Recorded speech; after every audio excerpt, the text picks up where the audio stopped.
There's something special about a sequel.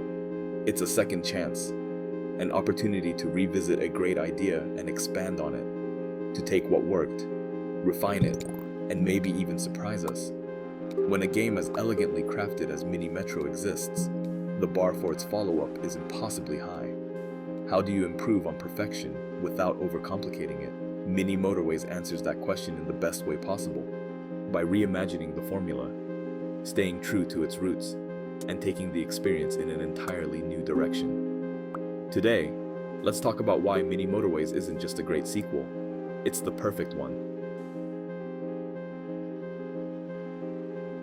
When Dinosaur Polo Club announced Mini Motorways, expectations were sky high. Mini Metro had already cemented itself as a modern classic, minimalist, endlessly replayable, and beautifully designed.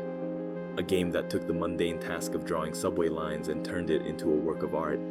So naturally, fans wondered, where could they go from there?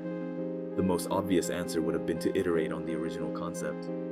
Maybe add more trains, more stations, or a new layer of complexity. But the developers didn't take the easy route. Instead, they chose to challenge themselves and the players by shifting focus entirely.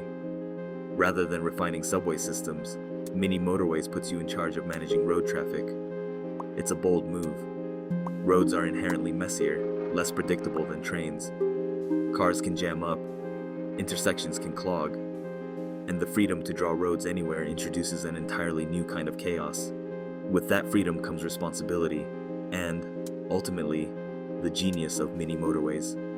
What makes Mini Motorways such a perfect sequel is how it respects the essence of Mini Metro while carving its own identity.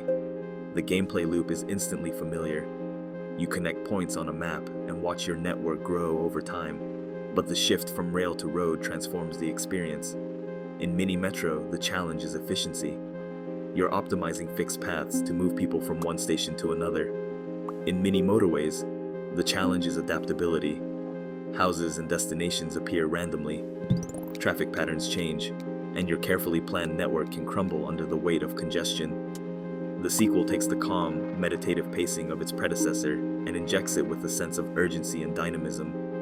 New mechanics like highways, roundabouts, and traffic lights add layers of strategy.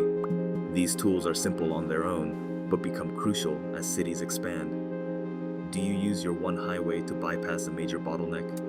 Or save it for a bigger problem down the line? Every decision feels meaningful, and every success is hard-earned. A perfect sequel doesn't just add, it evolves. It pushes the boundaries of what came before, while respecting its core principles. Mini Motorways embodies this philosophy. Visually, it retains the clean, minimalist aesthetic of Mini Metro, but with subtle improvements. The addition of curved roads and layered highways creates maps that are even more beautiful to watch unfold. Each city feels distinct, with geography and layout that subtly affect your strategy. Mechanically, the freedom to draw and redraw roads introduces a level of creativity and experimentation that wasn't possible in Mini Metro. You're constantly revisiting old designs, adapting to new problems, and learning from your mistakes. It's an experience that feels both fresh and familiar. A testament to how carefully the developers balanced innovation with tradition. Ultimately, Mini Motorways succeeds because it understands what made Mini Metro special. Both games are built on the idea that simplicity can be profound. They strip away unnecessary complexity, focusing instead on the purity of design and the satisfaction of problem solving. But Mini Motorways doesn't settle for being a rehash. It takes risks. It challenges players to think differently and rewards them with a new kind of chaos to master. It's a game that stands on the shoulders of its predecessor while confidently forging its own path. Sequels are tricky. They carry the weight of expectations and the fear of disappointing a passionate audience. But every once in a while, a sequel comes along that not only lives up to its predecessor, but enhances it, deepens it, and redefines what it can be. Mini Motorways is that sequel. By embracing change while honoring the core of what made Mini Metro great, it proves that simplicity and innovation can coexist. It's not just a game about drawing roads. It's a game about evolution, adaptation, and finding beauty in the chaos. Dinosaur Polo Club took the risk of reimagining their formula, and the result is nothing short of extraordinary. This isn't just a sequel, it's the perfect sequel.